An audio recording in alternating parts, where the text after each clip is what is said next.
Jammu Kashmir housing board का के कुछ ऑर्डर्स हैं, जिसमें मेनली मैं बात करूंगा ये जो हमारा जालंधर पांपोर है, वहां से ये जो रिंग रोड बन रहा है नाराबल तक, जिसमें काफी डिस्ट्रिक्ट्स आ रहे हैं, काफी एरियाज आ रहे हैं।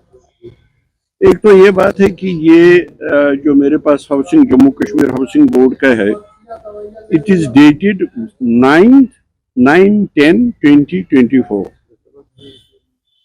It talks about development of satellite township across the ring road Srinagar.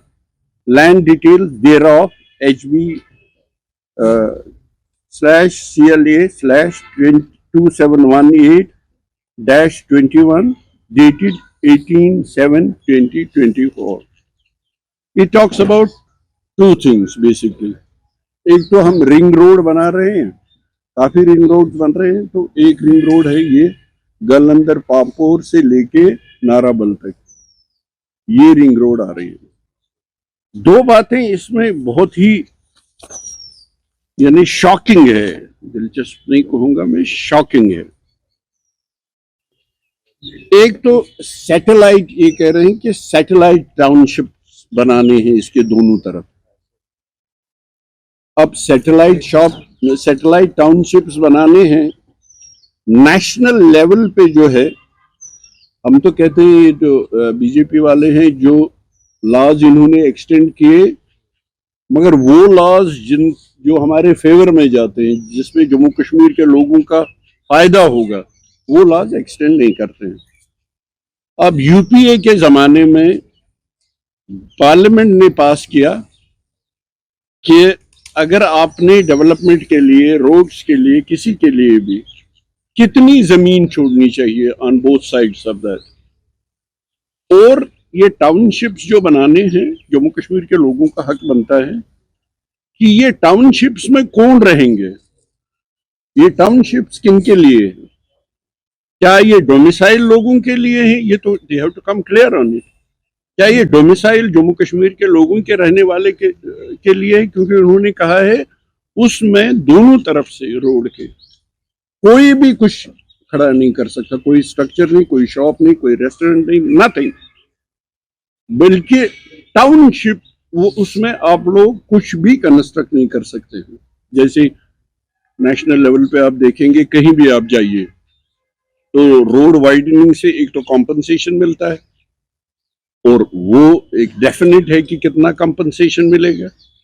और रिंग रोड, ये जो जिस रिंग रोड की मैं बात कर रहा हूं, ये बहुत शॉकिंग और भी है। Depth of both sides of ring road सुन लीजिए आप, 500 मीटर्स दोनों साइड में इसे छोड़ दो, 500 मीटर्स में इनको सैटेलाइट टाउनशिप्स बनाने on both sides of the road.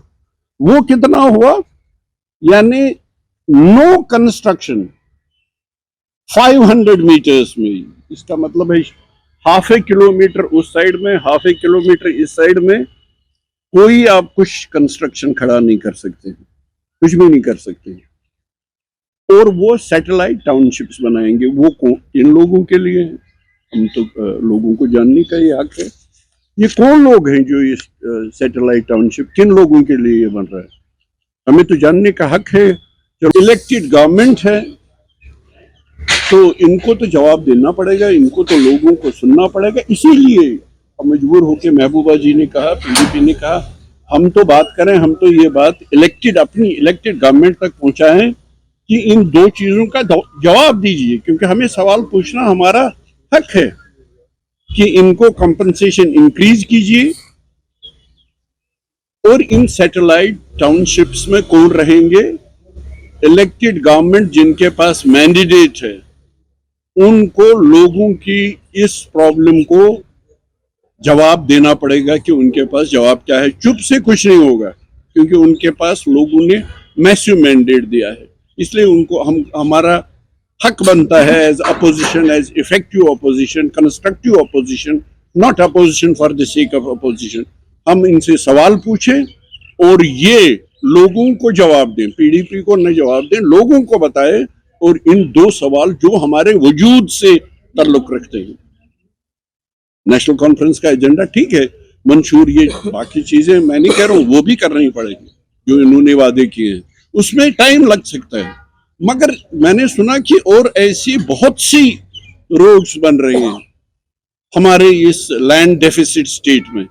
तो इलेक्टेड गवर्नमेंट को जवाब देना पड़ेगा लोगों को कि ये सैटेलाइट टाउनशिप्स जो बना रहे हैं इसमें कौन रहेंगे, और डेफिनेट हैवी कंपनसेशन देना पड़ेगा।